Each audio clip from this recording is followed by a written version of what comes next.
Welcome to Mon Valley Initiative's 2021 Community Awards Ceremony, where we celebrate people and organizations who are working together to unite the communities and restore the economic vitality of the Mon Valley.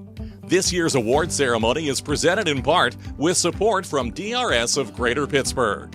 And now here's the chair of the MVI Board of Directors, Mary Carol Kennedy. Good evening.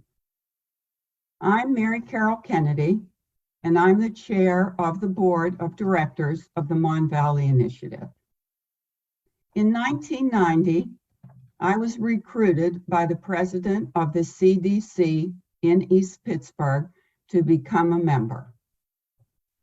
Over the years, I became more engaged with the Mon Valley Initiative, and eventually I became what was called then a board delegate.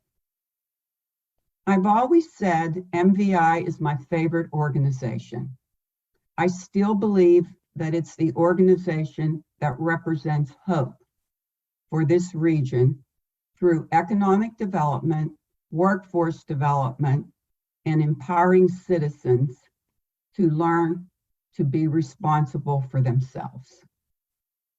COVID-19 has been a challenge for MVI and for the people who use its services.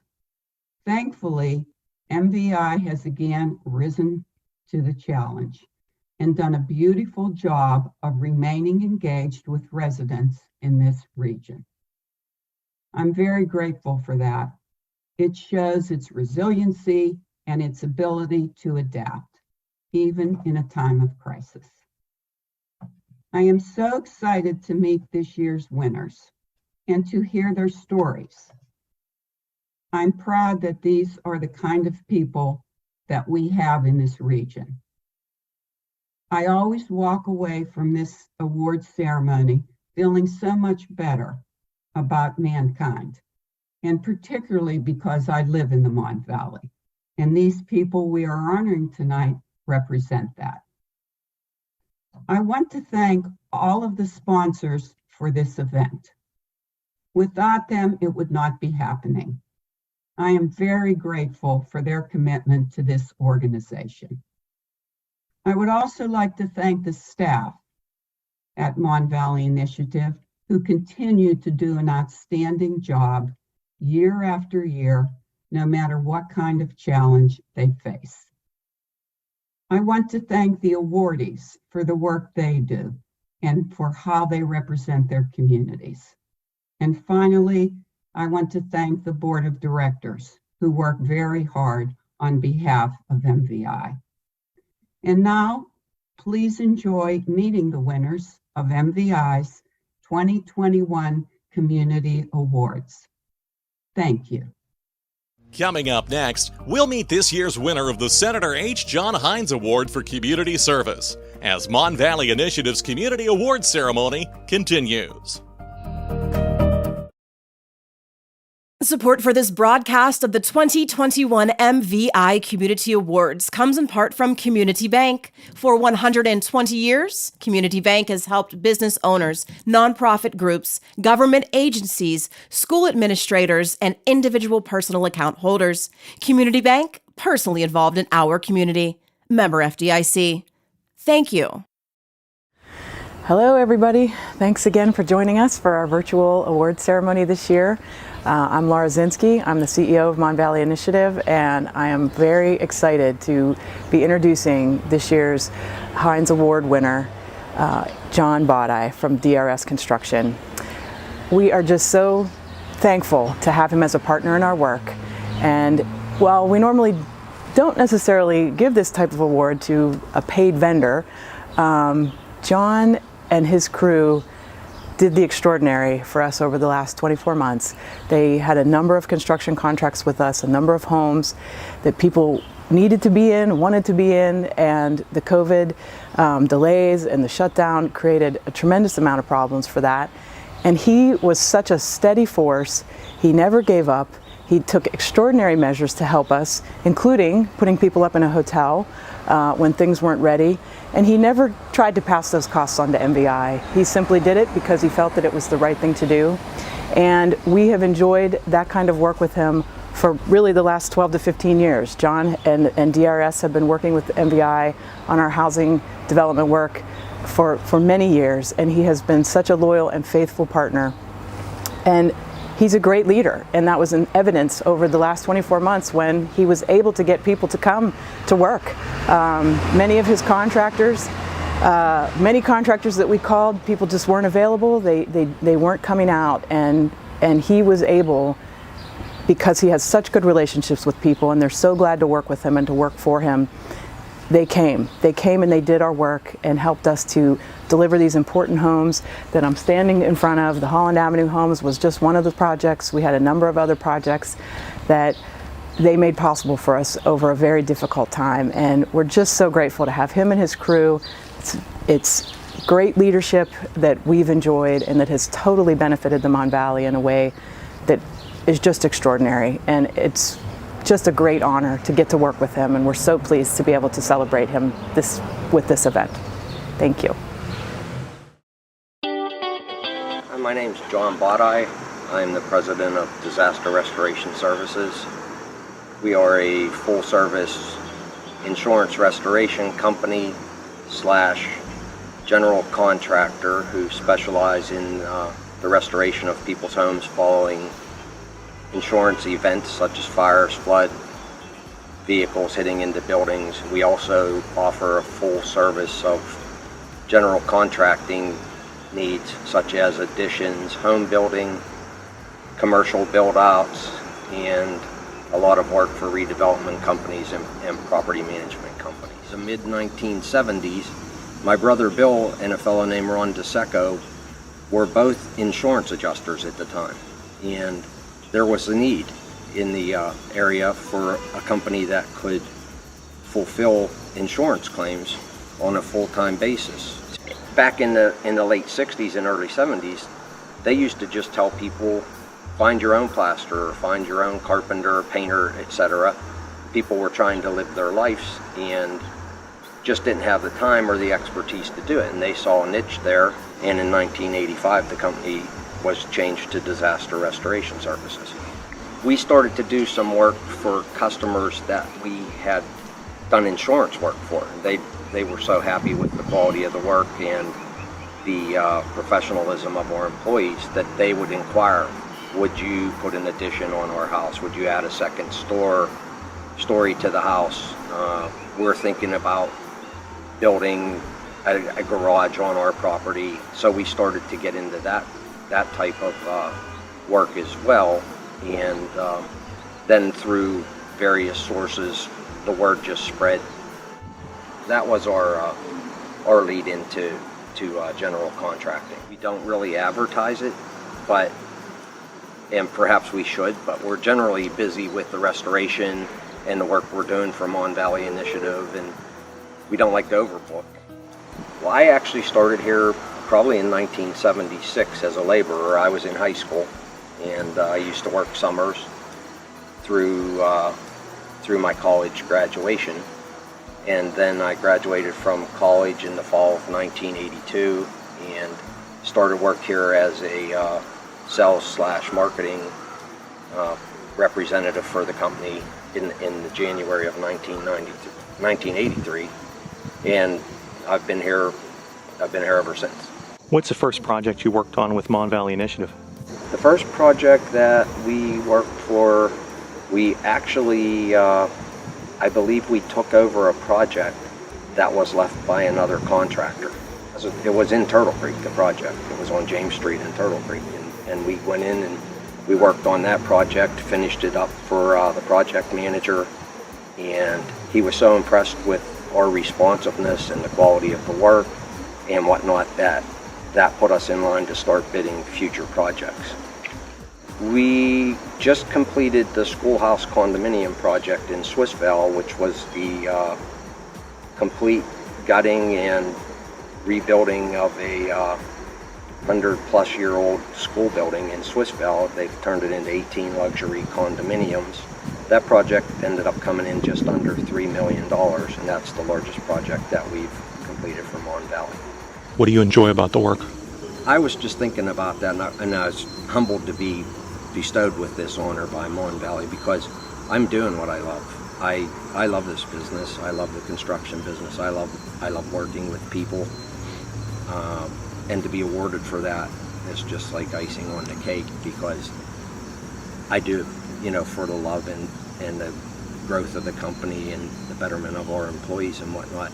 So what I enjoy particularly on Mon Valley projects, because we're taking a lot of old structures and giving them new life, and families are getting great opportunities to get in modern, updated houses with the latest technology, the best R factors in the insulation, upgraded kitchens and appliances, and these are homes that a lot of people wouldn't have been able to afford without the programs that Mon Valley offers. It's so rewarding to see a family get into those homes. And then on the insurance end, we are often brought into some very terrible situations for people, and it's devastating. Their lives are put into total turmoil because when you're a general contractor, you're working with a customer, they're going to do a kitchen, or they're going to put an addition on. There's like a planning process, and you have time to think, and you have time to say, oh, we're going to be out of the house for a month, or we're not going to be able to use these rooms for a couple months. And we get people that go to work and the washing machine breaks on the second floor and they come home and all their ceilings are on the floor of the first floor. They weren't planning for that, and it's a total upheaval to their life. And so they have to figure, how are we going to get our kids to school from a new facility? How are we going to do this? I wasn't really thinking about a kitchen. Now I have to make a quick decision because the insurance companies want people to be back into their homes in a timely manner to eliminate the additional living costs and whatnot. So we being in the insurance industry, our employees show the customers great empathy, which is another compliment that my guys get routinely, is that they are the most sincere, kindest construction workers that people have ever encountered. And it's the philosophy of the company here. We try to treat everybody's home like we would treat our own. That's the theory I use when I'm evaluating a claim. Would I be happy with this in my home? And if I am, I think that's fair to give to the other people. In closing, I'd just like to thank Mon Valley Initiative for placing this honor on me. It's one of the most humbling rewards of my career, and the day that I actually found out, it brought tears to my eyes. I found out by accident, and when I found out it, I actually choked up. Like I told you before, I love what I do.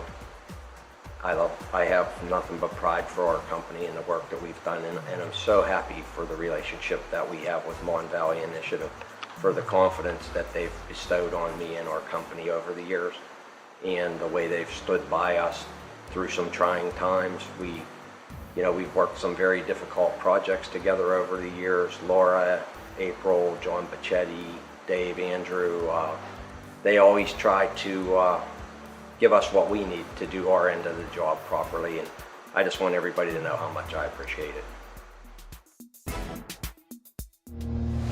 Coming up next, we'll meet the winner of the Regional Partnership Award for 2021 as Mon Valley Initiative's Community Awards continue. Support for this broadcast of the 2021 MVI Community Awards comes in part from First National Bank. Proud to be part of this great community, member FDIC. Additional support comes from LGA Partners. We envision a future, you make it home. And from Ever Ready Contracting. Thank you. Good evening. For more than 130 years, the natural gas industry has been tied to Western Pennsylvania. One of the world's first gas wells was drilled by the Haymaker brothers in Murraysville in 1878, and it was soon producing 30 million cubic feet of natural gas per day. George Westinghouse was excited about the potential of natural gas as a cleaner burning alternative to coal. So excited, in fact, that he drilled a well in his own backyard at his home in Point Breeze. Peoples traces its history directly to the Haymakers, Westinghouse, and other pioneers.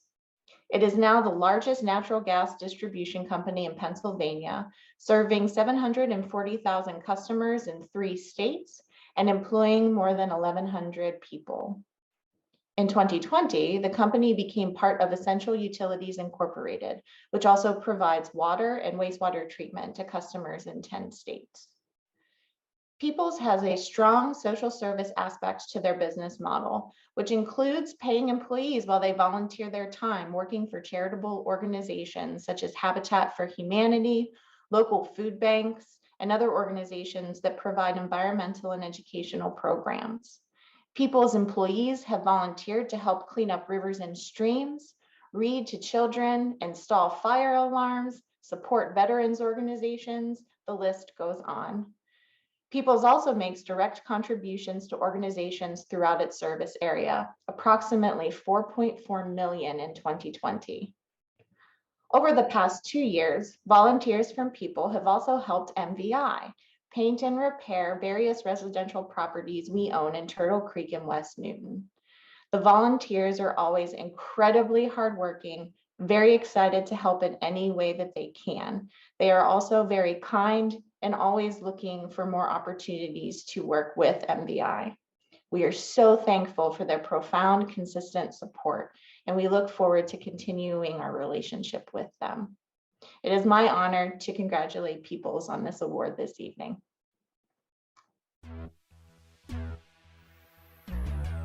My name is Bill Rowland. I'm the Director of Government Affairs here at Peoples Natural Gas. Peoples serves approximately 400,000 customers in Pennsylvania. We're in 14 counties. We also stretch into Kentucky and West Virginia.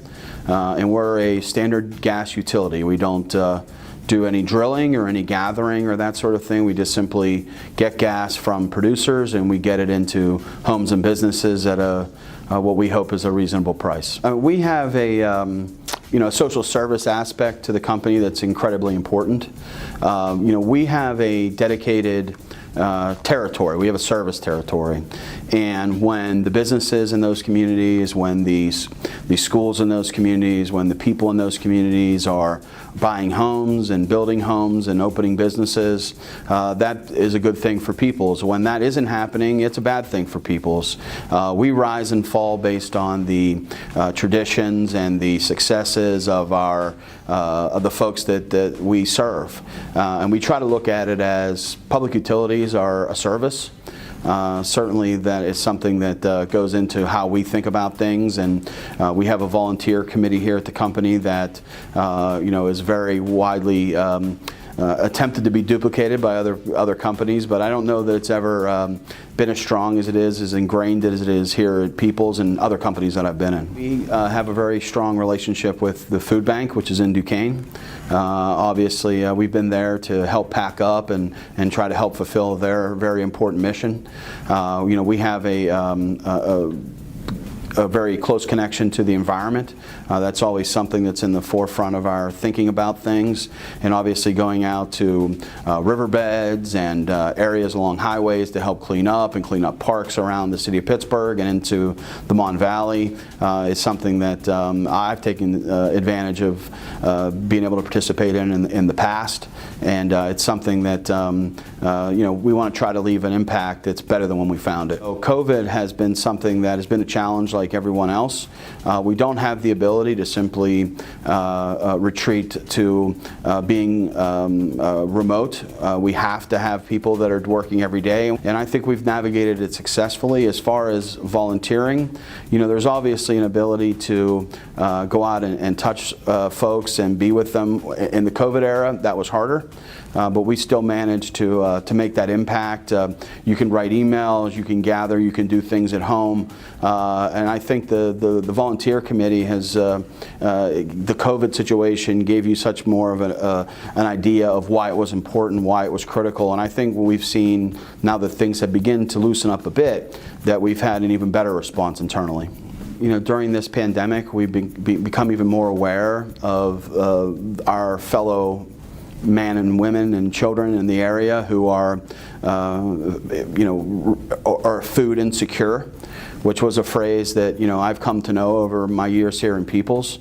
Especially seeing children and elderly folks who are in that situation, it's incredibly heartbreaking, and you'd like to do even more than you're already doing.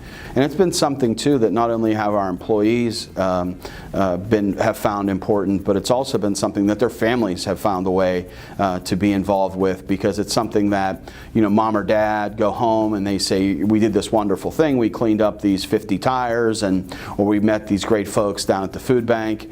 And I think it triggers mom or dad or a brother or sister or son or daughter that sometimes you'll see People's Volunteer Organization operations and folks will come along with them, and it just shows you the impact that it makes, and it makes you feel like you've made a difference beyond what the gas company normally provides. Seeing just the massiveness of the food bank, for example, just how much need there really is, it's such an eye-opener to you. And again, it's something that you wish you could do more often. If the communities that we serve don't do well, we don't do well. The better they do, the better we are. And just from a human perspective, you get so many opportunities to go out there to spread the message of what Peoples is attempting to do. A lot of times you see us and we're in the middle of the street and we're ripping up your front yard, or you're getting a bill in the mail. But this is a way of showing that we're your friends and neighbors, and we're here to support the community in every way that we can. And the message that I would have for another company if they were looking at a program like this is that you got to ingrain that this is not a company that you come in at 8 and you leave at 5 and you leave it at home. There's a great pride around here. I'm from North Braddock. I've lived most of my life there, at least 30 years of it. So it is a close place in our heart here, and specifically mine as well. We have an incredible sense that it's very close for the Mon Valley. We've seen places that have really taken off in the past decade, and you feel like that era is coming for the Mon Valley. There's incredible natural resources there. There's great roads, there's great bridges, there's great waterways, and what really makes it is the folks that live there who dedicated their lives to that place. I know a lot of people would say that the future is past for the Mon Valley, and we really have a sense here that great future is just around the corner. I'd like to thank the folks that we've met in the process of getting investment into the Mon Valley. The elected officials down there, the economic development folks, Chuck and Amy Sterrett are certainly two. The Mon Valley Initiative, I used to work for a state senator in the Mon Valley, and I know that the Mon Valley Initiative's presence and efforts are absolute cornerstones to the positive things that have happened there and will continue to happen. Pittsburgh and the Mon Valley tend to be unique. When I go out and travel to other places in the state, in Philadelphia, or I go to Lancaster or Erie or places like that, they're really blown away by the fact that people can kind of put their swords down, and the businesses work together, and the communities work together, and the people of the community work together. And that's not something, it's something we kind of take for granted around here. But at the end of the day, it's a very unique thing. It's a very Pittsburgh, it's a very Mon Valley thing. And every time you see it, you realize that if it isn't for all of us all working together, we're probably not going to get to where we need to be. And that was the most impressive thing as we dealt with this issue. We helped with this Eastern Shore initiative and met folks in Braddock. We met folks in Homestead. We met folks in North Braddock and Swissvale. They wear their heart on their sleeve. They're not there to better themselves. They're there to better the community. It's sometimes thankless. And we're happy that we played any role in trying to continue to advance the Mon Valley and make future generations be a place that they want to live and raise their family.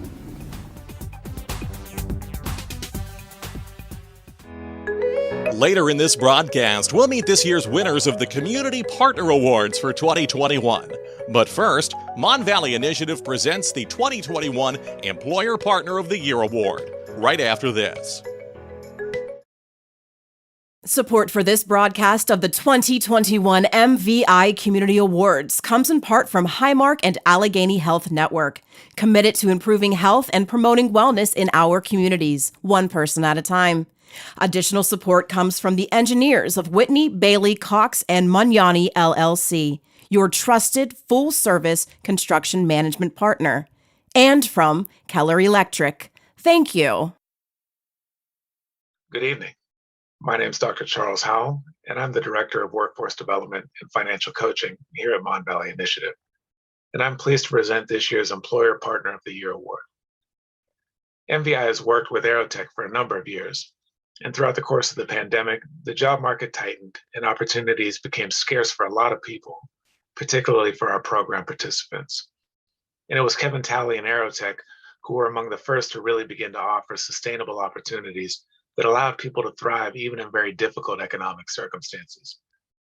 Kevin was able to meet people where they are in terms of their experience, backgrounds, and skill sets. He was able to navigate many of the barriers that people experience and find them great jobs where many of them are still employed today. Even now, as Kevin has moved on in his career, the MVI workforce team continues to rely on the great relationships that we have with Aerotech. We are pleased to recognize Kevin Talley and Aerotech as our Employer Partner of the Year. My name is Kevin Talley. I was working with Aerotech, staffing, recruiting. Aerotech was an agency that I worked with that we were looking to support people in the area for local production companies in the area of that nature, and also support local companies that would do type of calling companies and things of that nature. So I got connected to Mon Valley Initiative literally right when I started. One of the representatives reached out to me and we had a great conversation.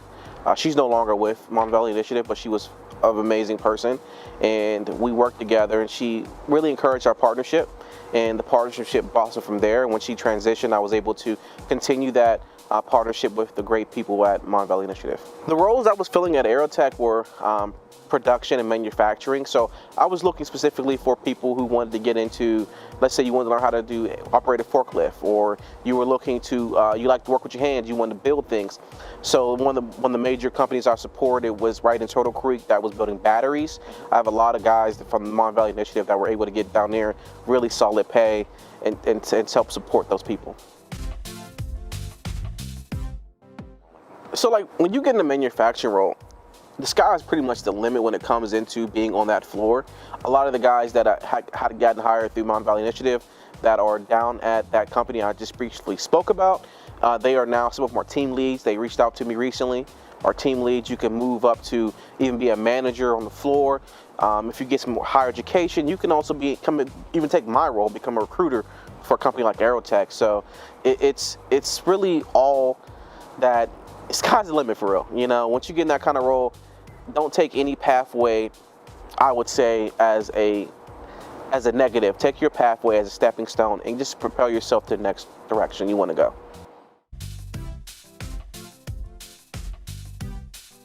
So the job market isn't tight. It's wide open right now. That is a complete and total cop-out. If you want to change, you want to support your family, you want to get off your situation, you can find a job.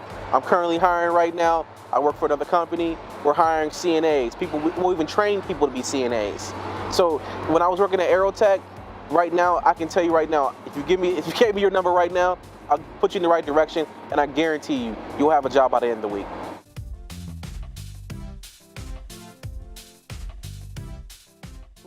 Be honest, be upfront. Let your recruiter know, let the person you're working with know. I always practice this. I'm here to help. I was a social worker before I got into recruiting. My motto was I'm here to help. So no matter what your background was, where you're at in life, there's a job for you. You got to trust the people at MVI. Again, they're amazing people. They're willing to help. They're like me. They want to help. And there's recruiters out who want to help you also and give you an opportunity that where you can grow and blossom and support your family. That's what it comes down to. Support yourself and your family, and I'm here. Be flexible, be teachable. Any feedback you get from someone who's helping you get a job, if anybody at MVI is telling you where you need to work on it. You have to be teachable. You have to be flexible. You have to be willing to take a role that you don't feel like is a fit for you right now, especially if you want to get back in the job market.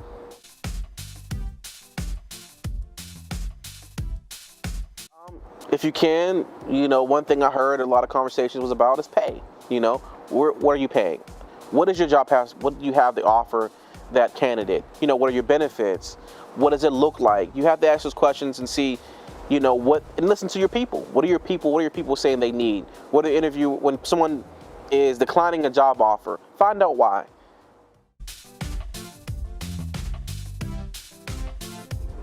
Absolutely partner MVI. MVI has a great team of people. They work with multiple they have partnerships with multiple staffing and recruiting agencies like Aerotech, which is a great company that can help support your needs. And they can connect you with Aerotech, where we can just do the work for you. From Shannon to Dr. Howell to everyone that was so supportive of me and was willing to allow the time for me to just discuss the opportunities that I had with them, and everyone that I had communication with that on the different parts of MVI. The whole team, man. I just can't shout to every one person out. I miss somebody. Everybody, you all are doing a great work. You're amazing. You've been impactful in my life, and I thank you for your work. Coming up next, the Community Partner Awards, as our program continues.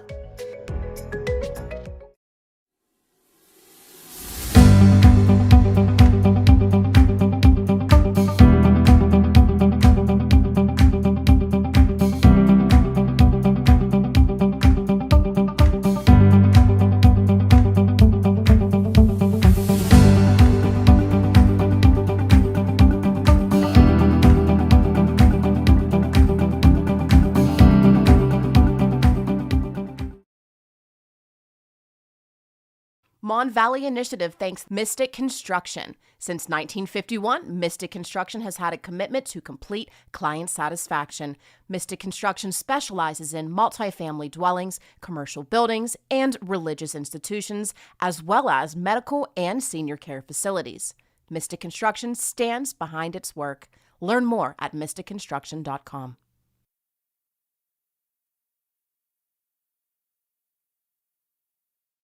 Every year since 1990, MVI has presented Community Partner Awards.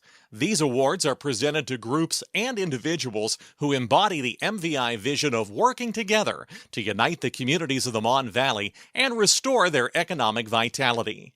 Winners of these awards were nominated by MVI's local partner organizations and by members of the community at large. Now, let's meet this year's winners. Mon Valley Initiative is pleased to present this 2021 Community Partner Award to Bethlehem Baptist Church in McKeesport. They were nominated by a member of the community.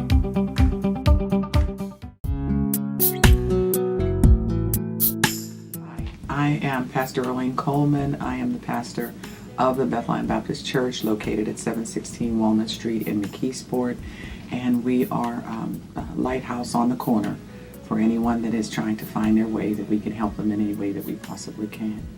The church is now 132 years old, has been in existence, has never had its doors closed other than with the pandemic, and we really didn't close the doors then, we just didn't have members coming in. But we have been a community church. The pastor that I grew up under in Bethlehem Baptist Church, Reverend Harold Hayes, which is the father of James Hayes, who was on KDKA-TV as a news reporter. And his father did much for the community, was always community-minded. And so that's been the foundation and the base of Bethlehem. People do not live inside this building. And if life is tough, if life is rough, if you're going through anxiety and depression and all of those things, coming in on Sunday morning and me preaching a word to them is not going to change where they're living. So we need to be able to let them know we're with you completely, not just as you're sitting here in the house. We're not just looking for you to bring a tithe and an offering, but we're looking for you to come so that we can unite together and we can work in harmony. Our membership had gone down and there were not a lot of people coming to service. And so then it looked kind of crazy to some of the members, some of the things that we were starting, ministries that we were opening up, ministries for young mothers, but we had one of our members who had her own daycare. She offered her daycare for free so that those mothers would be able to get out and come to service or come to coming to sit down and eat dinner together, something that they couldn't do because they couldn't afford a babysitter. So we built ministries like that. But we also did a project that one of the needs is that the people are not going to the doctors like they should. So then we did a program where the first Wednesday of every month that the people from UPMC would come to the church and set up here at the church. And then we had one room where a doctor would come and then they could at least go in there and see the doctor. And then we had another room where they ran the smoking cessation to help people get away from smoking cigarettes. And so we did that to try it because that is a need in the community. Many of them did not go to the doctors as they should. Inside Bethlehem Baptist Church, needles and arms. The church is extending itself beyond a place of worship to help prevent the spread of the COVID-19 coronavirus. You have to do what you have to do to make sure that people are healed and they are well. So this is the reason why we are welcoming and opening our doors. The numbers of people that were not getting vaccinated, but also the fact that when even people who do not go to church or attend to church, but when the church condones it, they trust it. And so that was one of the reasons why I was all on board for it. Yes, do it here in the church because they'll feel all right. If the church is saying it's okay, then it's okay. And we did over the county health department did over 1,300 vaccines here.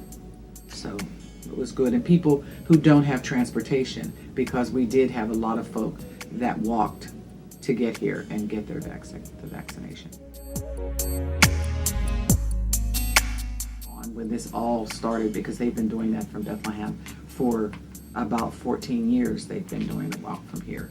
And just the desire for people to not see those with HIV/AIDS as someone that you ostracize and not deal with, but it's a sickness and to be dealt with. So that was one of the reasons why I partnered, and it was also just keeping myself up with watching what was going on in the news and what they were saying concerning HIV/AIDS, and a movie that I watched, which was a true movie about a young lady with AIDS, and it was on Saturday, and I came to church on Sunday, and the pastor that we had at that time, I was not the pastor yet, and the pastor that we had at that time did Sisters and Brothers. And when I got to church that Sunday, I thought about the husband and wife that he had made as my sister and brother, and I thought, I haven't seen them for a couple of weeks. And I called them and to find out, well, I haven't seen you for a couple of weeks. Where have you been? They had just found out that he had AIDS. And I said, okay, God, that's why you had me watch the movie. Because when they came, I said, you come back to church. Don't stay home and not come. And when they came back to church on that next Sunday, I went up to him and I hugged him. And it took everything down that I had even thought about, just need to be away from someone with AIDS or whatever. So I knew that God was taking me on a plane or a place to be able to reach out and extend. And so then every March, after I became pastor and they started the walk, then every March they would also have their dinner here, the HIV/AIDS dinner here. The vision for the Noah's Ark Community Center is to have a banquet facility here with so many of our people want to have a party or a shower or something like that. And then many of the people that they invite, they can't get there because it's a distance. So I wanted to do something right here in the community where they could come. We also have, as I said, St. Paul has a computer center there. I also, because the school can't do a lot of the extracurricular things, my thought was, and I'm still going to do it, is to have a bit of a dance studio upstairs that girls can go there. I also wanted to connect with the symphony because everybody can't play football, basketball, or baseball to get out of the city. But there are other things that are inside of our children besides sports. there are books to be written. You know, there are songs to be written. There are dances to be done. And so we need to be able to show them. I can't desire or look for what I have never seen. Judgment-free means that when you come in, that we don't judge what you've done and where you've been. We've had some people that have come because they're at First Steps. They would come down here and come for service, but they still may be under a parole officer or whatever. We don't judge that. We don't judge that. You come in and we treat you just like anybody else. So it's a no judgment zone.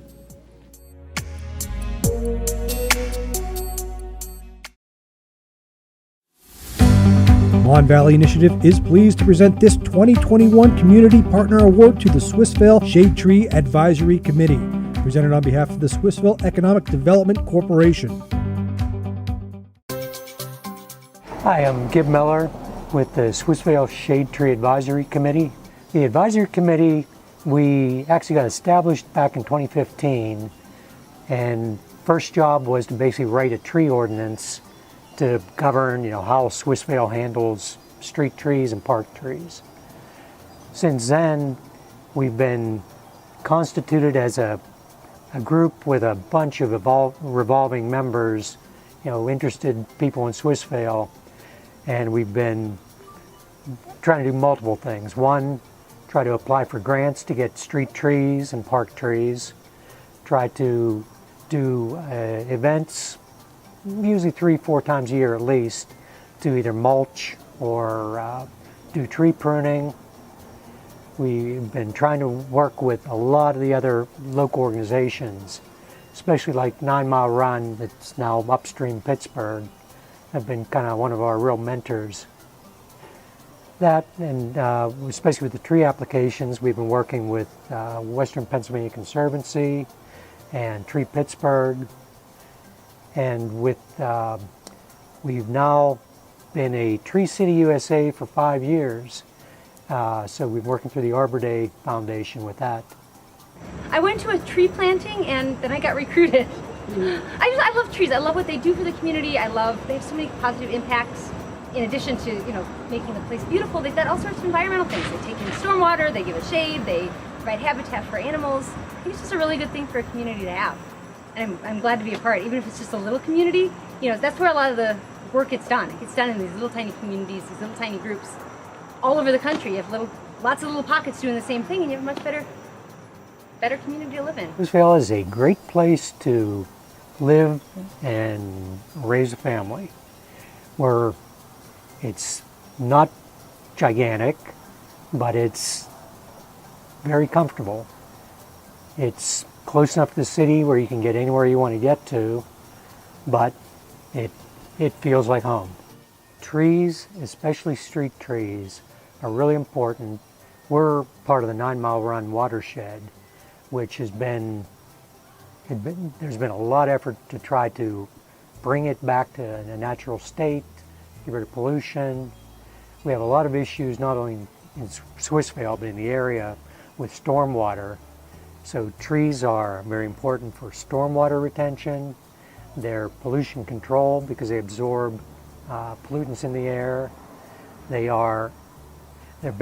really increase property value because tree-lined streets give you shade, so they reduce heat in the summer, and it's just a nice environment. Our group usually revolves around, say, half a dozen to maybe a dozen people that are actively, going to our meetings. But what we try to do is say for example, we've had 4 large applications for trees through Tree Vitalize, and the objective is to show why Swissvale should be a place that should get trees. And then once we're approved for it, then to try to organize volunteers, especially local residents, to get involvement with the trees, because it isn't just planting them. We're sitting here now next to 3 trees that were just put in earlier this year, and they're being very well kept up. There are flowers at the bottom, they're being watered. So it's really, if you plant a tree and it's not cared for, its likelihood of survival is low. The one thing we have in the borough There are trees, a lot of mature trees that were probably planted in the 40s, which have way outgrown their location, and they're also starting to age out. So a lot of people who have houses where there's mature trees are there don't like them. That's why the one thing that's a number one objective with planting new trees is planting the right tree in the right place. So in an urban setting, you have limitations of the sidewalk. How much space can the roots grow up? And then you've got the limitations above. If you have wires, if you've got overhangs, you obviously don't want to block people's path off the sidewalks. So we work with different partners to figure out the best trees or the best mix of trees to plant at any given site. We have put in probably, again, since 2016, probably a little over 100 trees. And the advisory committee, it is anywhere between 6 and 12, depending. Because again, we have a certain core group that is appointed by council, and then anyone who wants to be involved, and they're welcome. Find the organizations around you who have done this and know what they're doing. Like, see, for us, it was 9 Mile Run or Upstream Pittsburgh, because we were on a steep learning curve at first, and it was really their help, their mentoring. I mean, they were the ones. We also have a full inventory of our street trees now, because 9 Mile Run had coordinated all the local boroughs that are part of the watershed, and had gotten a grant to have a survey done or an inventory done. And we now got that from them, and we're keeping it up. But it was really, we wouldn't have had the wherewithal to be able to do that, put that together initially. The organizations that really help things work here are the borough and the DPW, Upstream Pittsburgh, Western Pennsylvania Conservancy, the Tree Pittsburgh. And without them, I mean, we wouldn't have been able to do what we have been able to accomplish so far.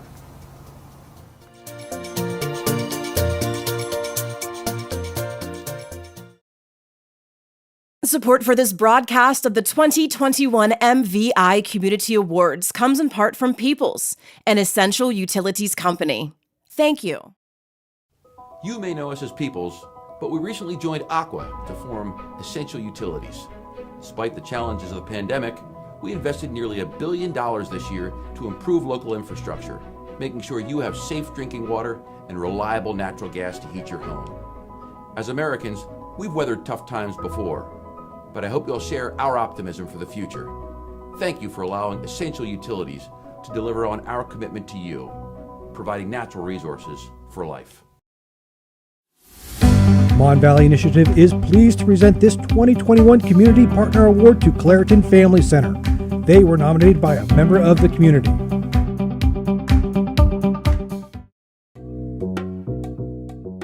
My name is Joanna Warren, and I work at the Clairton Family Center. We are here Monday through Friday, 8 to 4, and it's open to the public. We have a consistent family, or families that are intensive at the Family Center, but our doors are open to the community. The Clairton Family Center is a program through the Allegheny Intermediate Unit, and we service families in the Clairton and surrounding areas. Our main focus is to work with children, work with families that have children in it from the age of 0 to 5 years of age. We are now working through the county wants us to service older children up to 18. Lots of families that, original families are here in Clairton. Here recently, we're getting a lot of out-of-towners, but we don't have a lot of resources in town. So the Family Center is like a hub. If you want something or want to find something out, you can pretty much come to the Family Center, just because there's not a lot of different agencies in the community.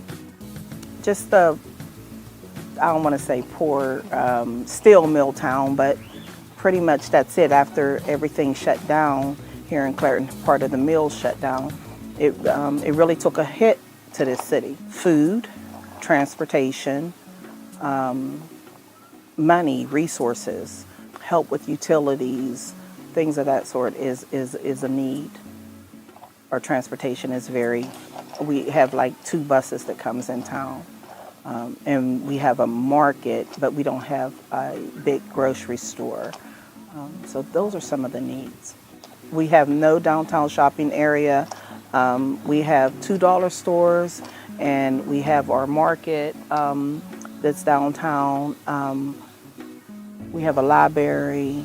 So a lot of the families are going to the dollar stores to get food, and it's unhealthy. It's just not a good place for the families to go. Some of the challenges is being able to move around, getting to the grocery stores, having to pay people to take them to the grocery stores. Funds are low. We have the city sold our sewer system, and they have a flat rate, and the families just can't afford it. So when we are able to have programs give us grants, we're able to help the families with resources because the funds are really low. Anyone that comes to us for help can get help. We have a diaper bank where we give out diapers to the Clairton and surrounding area. You have to do a little form and you can get diapers. We have Dollar Energy where we do the sewage grant, and we have a Head Start program here. There's 2 classrooms downstairs. We also have, our family center, of course, where the FDSs are going into the homes and giving our families the support that they need to excel, and making sure that the kids are on task to get ready for kindergarten and preschool. And if there's any delays with the children, we help them get resources and get our families in the right directions to get help so the kids are on task. We have the Salvation Army. We have Bridges to Health, which we have 2 community health workers with that. We have the Head Start program and the Family Center. Anybody that comes to the door get help. Because the fact that we have no resources in town, it's hard to turn people away. So they come here to use the computers, they come here to use the phone, they come here for resources, and we help as much as we can. We get a lot of donations, and we just give it back out to our families and to the families in the community. So there is ways that people can, they can give donations. If it's funding wise, it has to go through the AIU. But other than that, we do take donations to help families. There's always a need. I don't turn nothing away just because of the fact that we're helping the community, and we're not just helping the families that we are our focus group. So I don't turn anything away. So I'm originally from Clairton. I've lived here all my life. When I myself had small children, I had a lady that used to come to my home. She was a family development specialist, and she was so persistent. She kept coming and coming and coming, and I myself was in a bad spot, and I sometimes would answer the doors and sometimes I wouldn't, but she never stopped coming. And she, at that time, I had just left from Florida. I needed to look for some employment, and she helped me with my resume. She told me about this job here, and that's how I was hired at the Family Center. And I've been here for 30 years. In December, it'll be 30 years. And I tell the families all the time, I am a family of the Family Center. So I will do anything in my power to help my families in this community and the families that come through that door. A shout out to Maddie. She has been such an asset to this community. She has helped so many people, so many different agencies. She has brought so many resources to Clairton, and we really appreciate the fact that she's here in Clairton. She's a good go-to person here in town, and that would be my shout out.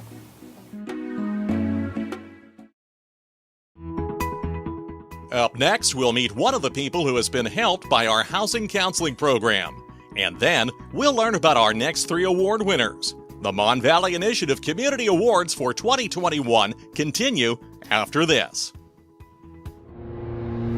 Hi, my name is Crystal Coleman, and I live on Holland Avenue in Braddock. When I first realized that I wanted to purchase a home, I knew I had to fix my credit, I had to save a lot of money, and I had to learn how to budget. I fixed my credit, but before, when I was renting a home, I was never able to save money, save enough money, and still pay my current bills. I got hooked up with Jonathan through word of mouth of Mon Valley Initiative. I called, and he was really nice and really helpful. We had a face-to-face meeting, and it was love at first sight. The big part that I had to change when I started this process for this Holland home was I had paid off a lot of debt, but I had to pay off more debt to put myself in a better position, because there was a lot of people like me. There was a lot of people ready to buy. The market became a seller's market, and I had to make myself, I had to put myself in a better position as far as affordability of a home.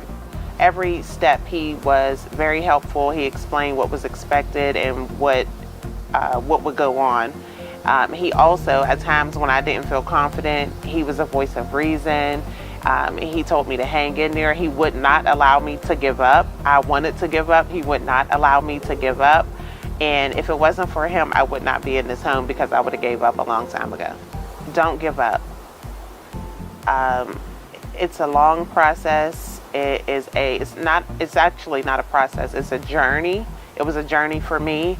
It took literally about 7 years for me to purchase a home, and I gave up a few times. I won't say I gave up, but I took breaks throughout the 7 years, but I did not give up. So my biggest thing would be, if that's a dream of yours, if it's a goal of yours, don't give up. Keep working hard, keep pursuing all the resources that you can, surround yourself with supportive people, and just don't give up. I would definitely recommend Jonathan Weaver. He is such a beam of light. When the journey gets dark, he will definitely push you along. He will encourage you. He will strengthen you. He will pull you if he has to, by any means necessary, to get you to the finish line of meeting your goal of purchasing a home. And he is so wise on the process. There's no question that he was not able to answer. If he can't answer it, he will do the research to help you figure it out. Jonathan he's a light. I just want to say thank you to Mon Valley. Thank you to Jonathan. Thank you to Dave. Thank you to John. Thank you to everybody who made this possible, that I'm in a beautiful new home.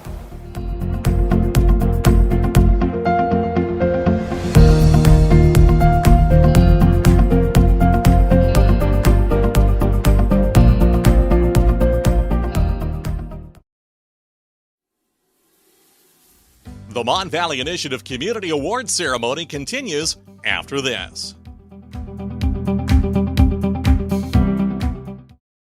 Mon Valley Initiative thanks this presenting sponsor of the 2020 Community Awards ceremony, DRS of Greater Pittsburgh. Locally owned and operated, Disaster Restoration Services is the largest full-service restoration contractor in the Pittsburgh area. DRS provides 24-hour emergency services in the event of damage from fire, flood, wind, and vandalism, and can respond immediately throughout southwestern Pennsylvania. DRS also handles smoke and mold remediation. For more information or a free estimate, visit drspittsburgh.com. Additional support comes from Standard Bank, a community bank that takes great pride in serving you. StandardBankPA.com, member FDIC. And now we return to the Community Awards ceremony.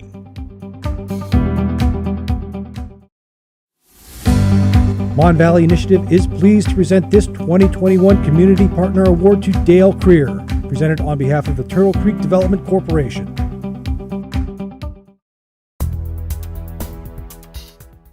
Dale Kraeer from Turtle Creek, Pennsylvania. Well, like I say, I was born and raised in Turtle Creek. I went to the police academy, came out, became a Turtle Creek police officer, was hired by the borough of Turtle Creek, where I worked for 29, 30 years, the last 25 years as police chief. It's 1 square mile. It's, I would say, about 7,000 people in population. Growing up there, everybody worked. We either worked in the Westinghouse or United States Steel. And then when they started shutting down, things kind of got rough. People moved for other jobs. Houses were being sold, houses were being rented. And there's a lot of now people who live there, but are tenants and don't work in the borough. They have to go out of town for work. But it's still a good community. It's diverse. It's safe. I think all these communities face the same problems. They all did in the Mon Valley. We all got the same problems. And you see on the news how terrible it is, and there are terrible things that happen. But the majority of people are good. And it's just, I believe, the roots you put down. Obviously, with the job I had, as a Turtle Creek police chief, so I was 100% dedicated to the community. It's a good borough. They've always treated me well. And I don't know, you think about on bad days of maybe I should be somewhere else, but when it comes back around to it, it was just fine where I was. Being a police officer is almost a calling. You got to want to do the job. And obviously, the cliche thing to say is, you want to help people, you want to help the community. And that's pretty much what it is. And, just trying to make sure that things are, as far as being a chief, things are run right, your officers are okay, your community's okay, things are getting done that need to be getting done, and then also proactive policing. How important are these volunteers, like these groups, to towns like Turtle Creek? They're very important. That's your community being involved. And the borough has always had people involved. They have the community garden, the home plate garden. They do the renovations of the homes, and then the demolition of homes. And then, the food bank, programs that help people, and these volunteers want to be there. And as from being a police officer, that's the kind of people you need in your community, and there's plenty of them, and thank goodness there are. With the group, and they've done wonders for the borough. Turtle Creek Development Corp. Correct. Yeah, that's right. And they would let us know what their projects are going to be, or they would actually come to us and ask us, at times, what do you think about this project or that project, and do you have any other, projects we should attend? And we were always on board with them. They always have done a great job. We'd keep an eye on whatever they needed an eye kept on, and just supported them 100% because they were doing, good for the community, and that's what obviously we're about. Well, I'd like to thank all the organizations and all the volunteers who are still out there, doing what they can do for the community. And the day I retired, we were already laughing that they were going to make sure I got involved, which I'm sure I will. And then everybody from the borough of Turtle Creek, the council people, the mayors, and borough employees have always been nothing but good to me. Great support, myself and with my officers when I was the police chief. And you can't ask for more than that. You can hear some horror stories about, the relationship there. Never had that issue. What's a way if somebody's like sees something they'd like to get involved with? How should they get started? You mean in their community? Yeah, in their community. Yeah. Yeah. Well, it's just you got to take the initiative, and you have to do it. I've had people come to me so many times, and we need this and we need that, and it's like, okay, well, you're more welcome to do that, and it will work if you do it. You just get yourself structured. I'll be glad to advise you, guide you, but you can make things happen. You just have to do it. Obviously, if you're interested in starting a certain thing, a food bank or a garden or whatever in your community, well, and you can do that, but then maybe make contact with the person from the other community, and work with them a little bit. And I'll be glad to help you. I was always glad to help somebody to make them contacts. So it can be done. You just got to want to do it. Well, now that I'm retired, there's a lot of people that had known or didn't know that I was involved with horses all my life, and taking care of other people's. We had boarded horses, up to 50 horses back in the day. I've been doing this for over 40 years, and I have my own place now, and I'm hoping to just make more of that a full-time job, maybe some lessons and some other equestrian type events, and just enjoy life a little bit. What do you enjoy about being up here with the horses, with the property? It's therapy. And it was when I was working also, it was therapy. Farming in general and working with the horses, definitely, it's such a relaxing situation to be in, and just taking care of the place, and I know I can just clear my mind. Thank you for the award. I'm honored. I surely wasn't expecting anything, and I'm proud.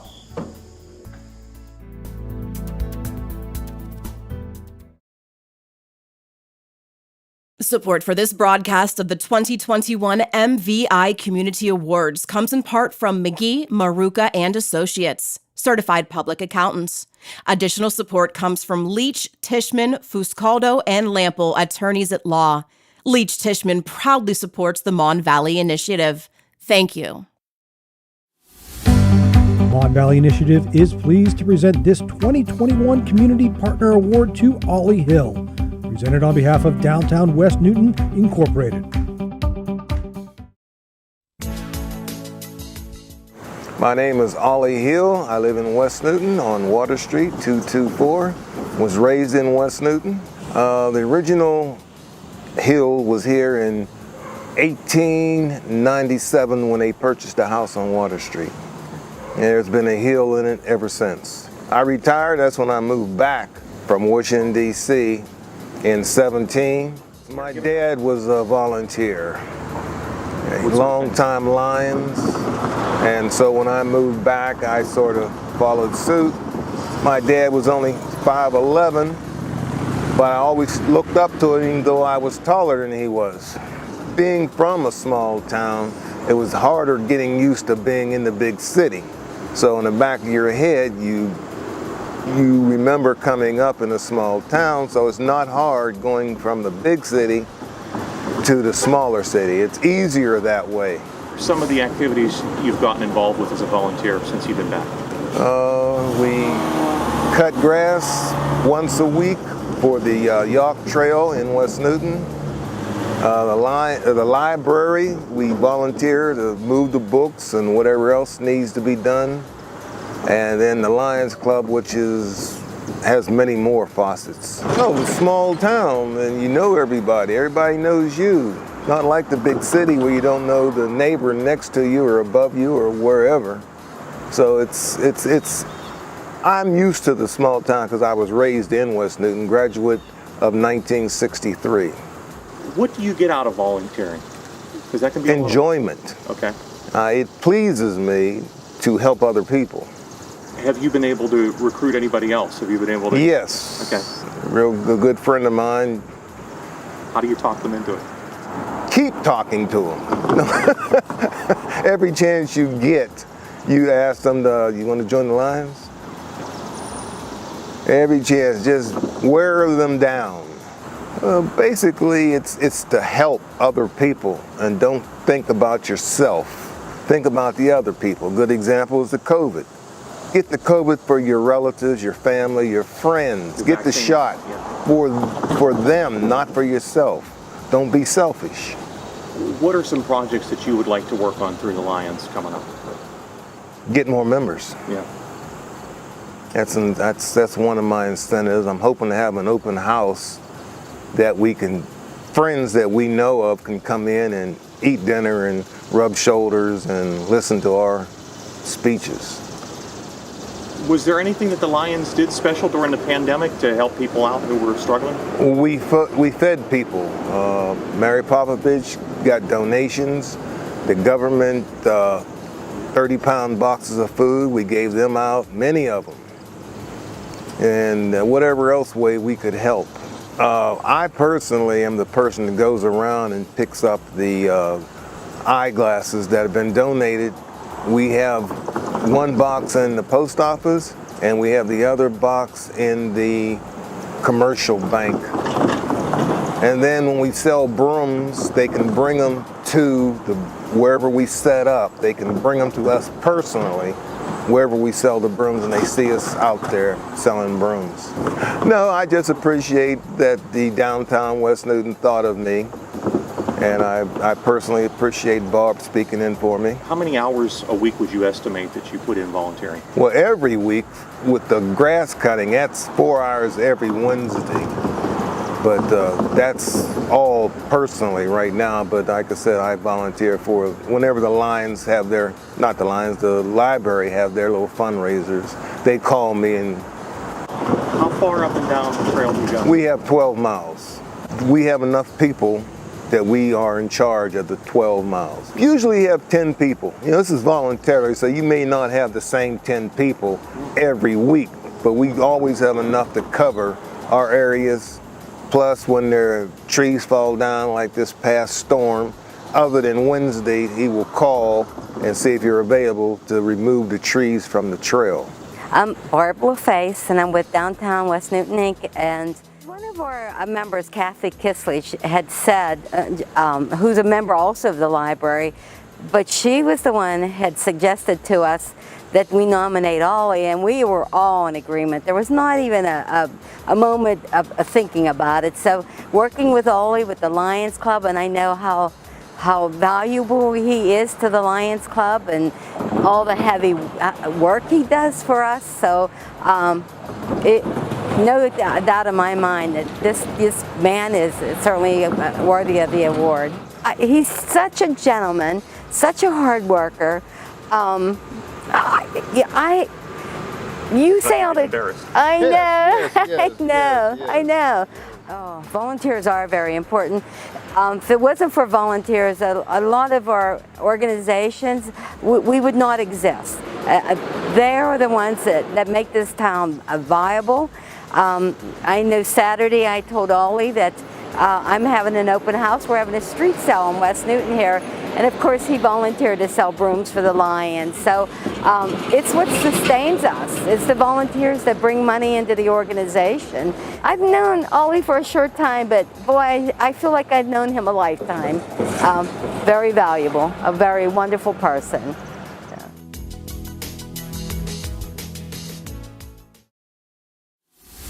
Mon Valley Initiative is pleased to present this 2021 Community Partner Award to Wilmerding Community Center. They were nominated by a member of the community.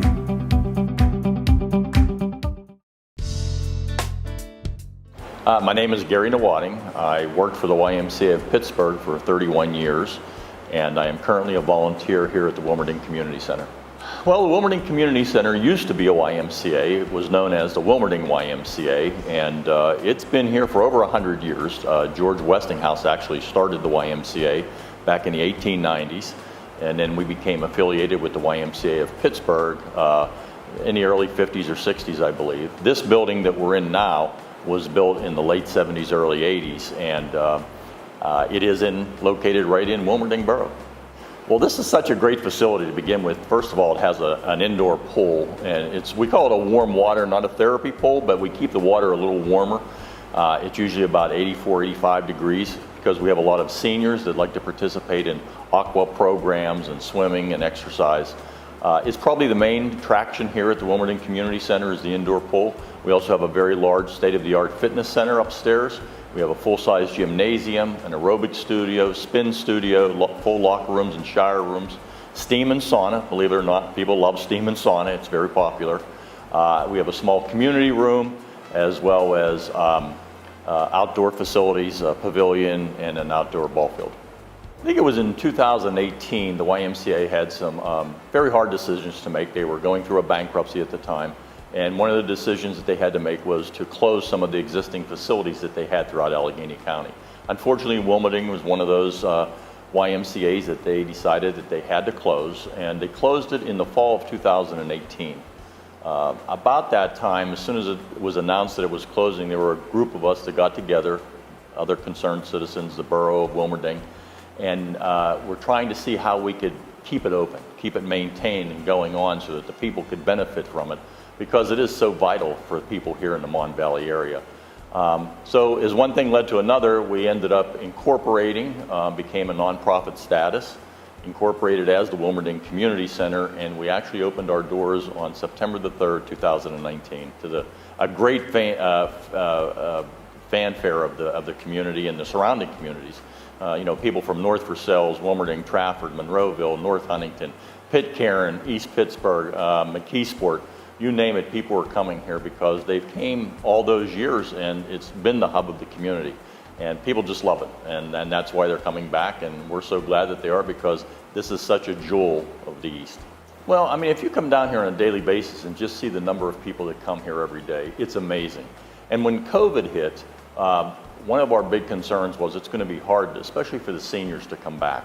We did a study hub program that was part of Allegheny County. Actually, we carried it over into the summer as well. We averaged about 25 kids a week here. Study hub was a program that was filling for the kids that weren't going to school.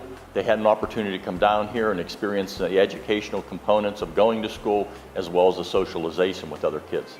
We've always wanted to do that, but being so new, and especially when COVID hit, our main concern was reopening and bringing the community back in. We slowly adapted to that, and since we did that, we were able to open our doors for these programs like Study Hub, and worked well with the East Allegheny School District. Once COVID was lifted and we started to bring people back, the first people that started to come back were seniors. And the reason they came back was that they said, this helps start our day. This is how they start their day. They come down, they socialize, they swim, they exercise. It's just part of the routine that brings their life back to normal. And that's one of the main things about this building here, is that it brings people together for a variety of reasons. And it's not just all socialization or physical education. We run programs and classes, not only for families and kids, but we bring in outside organizations to help our seniors and other members understand things that they're dealing with or might be able to do better. The biggest beneficiary right now is Allegheny Petroleum, and they have been tremendous. Their company is located here in Wilmerding. Jim Kudis, who is the president and CEO, has been so supportive of everything that we've done here. We can't thank him enough for helping us get off the ground and maintaining what we're doing. Well, we've got a couple of projects that we want to work on. One of them is the indoor track that we have. There's a track here that goes around the bottom of the pool, and it hasn't been in use since we opened because we need a new floor for it, and it's a sort of a multi-purpose floor where it's easy on the feet, and we need some repairs to the walls downstairs. We're hopefully going to be writing a grant for the gaming funds that are coming out pretty soon, and we hope to be able to renovate that area so that we can open that up. That was very popular for people in the winter, especially, to come down and be able to walk around the track and just to socialize. Ideally, we'd love to have the arts center down the road come in and paint a mural of, say, an aquarium around the pool, which we think would be really cool. They can support the organization in a number of ways. The main thing is to become a member. There are dues that they pay that help support the ongoing operation of the facility. They can donate, they can volunteer their time to be help at the front desk, to be a fitness person upstairs, just to make sure that everybody's utilizing the equipment properly. We always need lifeguards. In fact, lifeguards right now are hard to come by, believe it or not. There's shortages everywhere, and this is certainly one of the areas that we have a problem with. Donations, we'll do an annual campaign coming up in November, and that's where we'll go out into the communities, not just Wilmerding, but the surrounding communities, and ask not only businesses but individuals to help support what we're doing here in the Mon Valley.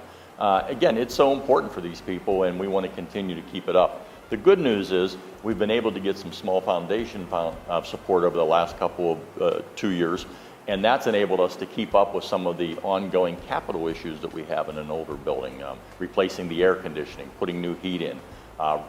Thanks to Senator Brewster, we received some CITF funds 2 years ago and put brand new automatic doors to make it more accessible for people with disabilities to come into the facility. So there's things like that have been a tremendous help here, and I can't emphasize enough how important this facility is to the community and the Mon Valley in particular. It really was at one time the hub of the community, and somebody recently said to us, you guys have become more of the heart of the community. And we couldn't would thank them more, because that's what we want. We want people to really look at this as something that they want to be a part of and support and belong to.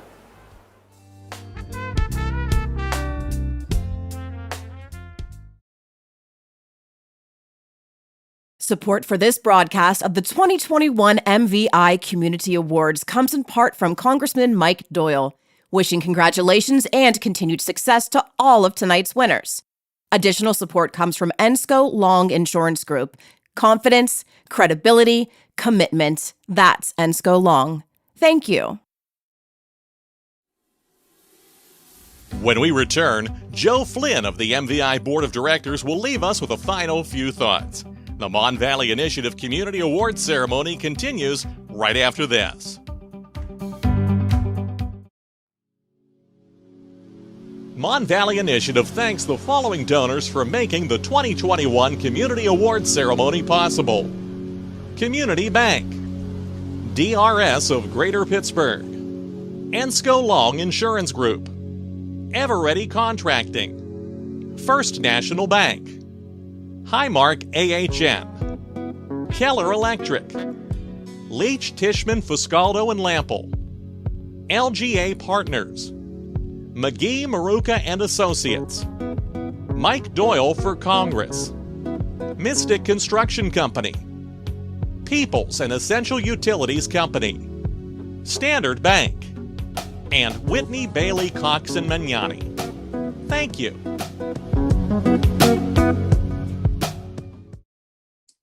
What a night. It's amazing to hear all the good that gets done by many of the people in this room or on these tapes. And normally, I'd be the person standing between you and the door as you'd be ready to leave for the night. The advantage would have been we'd have spent time together, we'd have been able to talk with each other, and instead, we're not doing that. So it's becoming a closing of thank yous, and there are a lot of people to thank. First of all, I want to thank you who are attending this. I certainly hope next year we're together in person and can have even more fun.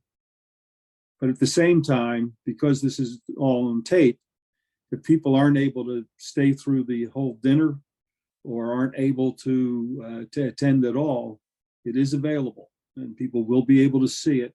And I'd encourage you to share that with your friends. So let me begin by thanking Brant Cole and Jason Tozier for organizing this evening. It was no easy task, and I'd especially like to thank Jason for not only conducting the interviews that produced the tapes, but also organizing the tapes in a way that we can all enjoy. Certainly want to thank Laura Zinski and her staff for all they do and all they have done during these trying times. Throughout the pandemic, our doors were open. Of course, it was mostly by Zoom calls or by telephone, but we were still able to serve the people of the Valley, and that was no small task. I'd like to thank our fellow board members as we've grown together ourselves, and I especially want to thank Mary Carroll for the work she did to truly herd a group of cats. It's been a trying year. We haven't met in person throughout the pandemic, and we too are looking forward to seeing each other. I'd like to thank our sponsors and the ongoing for their ongoing support, for the donors for the same, because we wouldn't be here without them. And as you can see in the program book, there are a large number of people who contribute to the work of the MVI. I'd especially like to acknowledge again the recipients of the major awards. People's Gas for the Regional Partnership Award, Aerotech, our Employer Partner of the Year, and John Bottai and Disaster Restoration Services of Greater Pittsburgh. John has been a longtime supporter of MVI, has worked on any number of projects with us, and has gone above and beyond anything that could be expected of someone. So certainly we could not have found a better person and better organization for the Heinz Award this evening. As always, we had terrific community award winners. A number came from our community partner community groups, and for the first time, a number came from the community at large. I would hope as we go forward, we see more of both categories and are able, as we are tonight, to see what is going on by our friends and neighbors throughout the valley. As we wrap up, again, I certainly hope that next year we're live and in person. But to do that, all of us need to pitch in. This pandemic has rocked us all, and we need to get ahead of it. So get vaccinated or get your booster. Wear your masks. Be safe. And in the meantime, good night and Godspeed.